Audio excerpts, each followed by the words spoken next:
Assalamualaikum warahmatullahi wabarakatuh.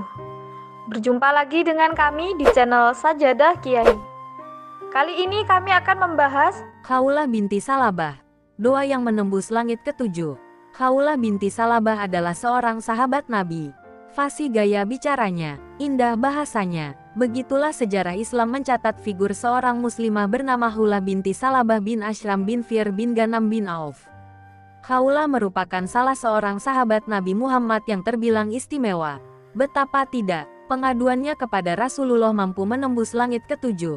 Khawlah menikah dengan Aus bin Samit bin Qais. Suaminya termasuk orang yang ikut dalam perang Badar dan Uhud serta perang lainnya. Suatu hari keduanya berselisih, hingga terucaplah kata-kata penuh kemarahan dari mulut suaminya. Aus berkata, "Engkau bagiku seperti punggung ibuku." Lantas, suaminya itu pergi meninggalkan rumah. Tak lama kemudian, Aus pun kembali. Ia lalu berniat menggauli Khawlah. Akan tetapi, perempuan itu berupaya untuk tak memenuhi keinginan suami yang telah melakukan zihar atasnya. Khawlah menolak bukan tanpa sebab. Ia ingin mengetahui bagaimana hukum Allah yang berkaitan dengan masalah yang baru terjadi di dalam sejarah Islam itu. Sekali-kali jangan dulu, demi zat yang jiwa Khawlah ada dalam kekuasaannya. Janganlah engkau sekali-kali menyentuhku, sebab engkau telah mengatakan apa yang engkau katakan tadi. Tunggulah sampai Allah dan Rasul-Nya menghukumi persoalan ini, tutur Khawlah sembari meninggalkan Aus. Keputusan, Khawlah lalu menemui Rasulullah dan duduk di hadapannya. Khawlah menceritakan perlakuan suaminya. Ia bermaksud menanyakan hukum yang sebenarnya.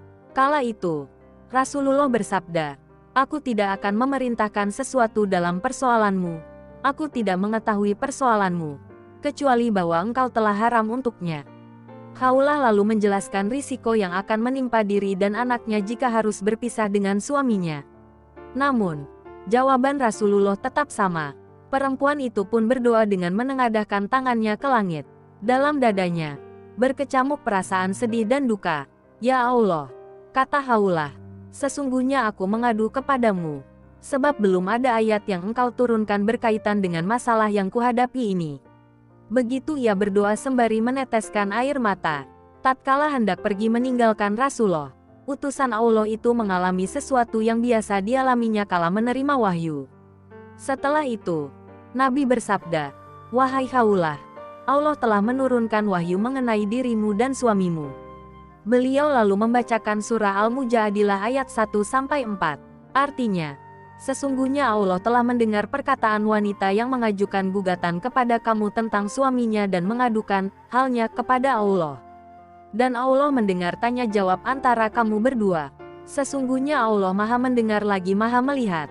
Orang-orang yang menzihar istrinya di antara kamu, menganggap istrinya sebagai ibunya. Padahal tiadalah istri mereka itu ibu mereka.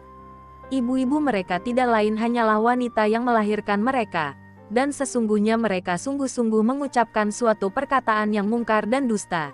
Dan sesungguhnya Allah Maha Pemaaf lagi Maha Pengampun. Orang-orang yang menzihar istri mereka, kemudian mereka hendak menarik kembali apa yang mereka ucapkan.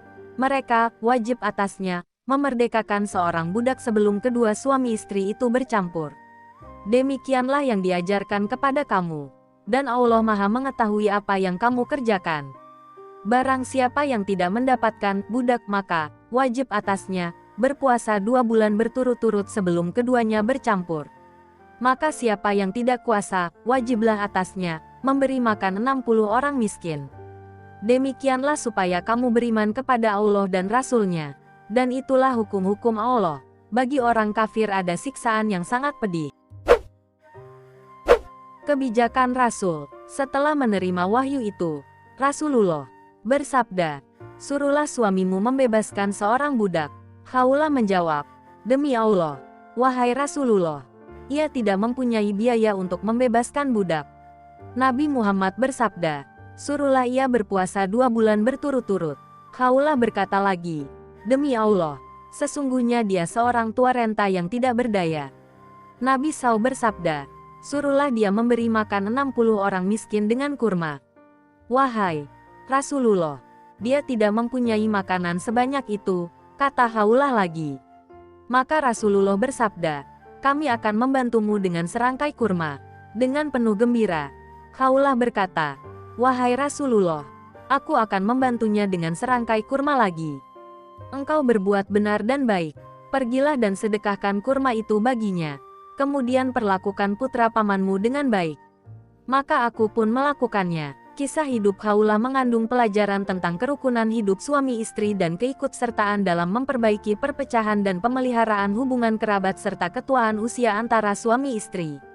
Doanya yang tulus disertai dengan keimanan yang kokoh telah mampu menembus langit ketujuh dan langsung didengar Sang Khalik.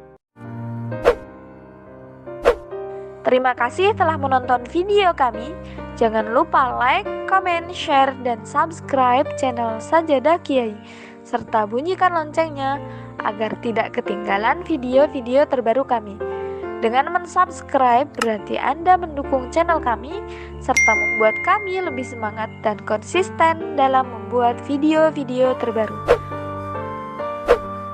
Wassalamualaikum warahmatullahi wabarakatuh.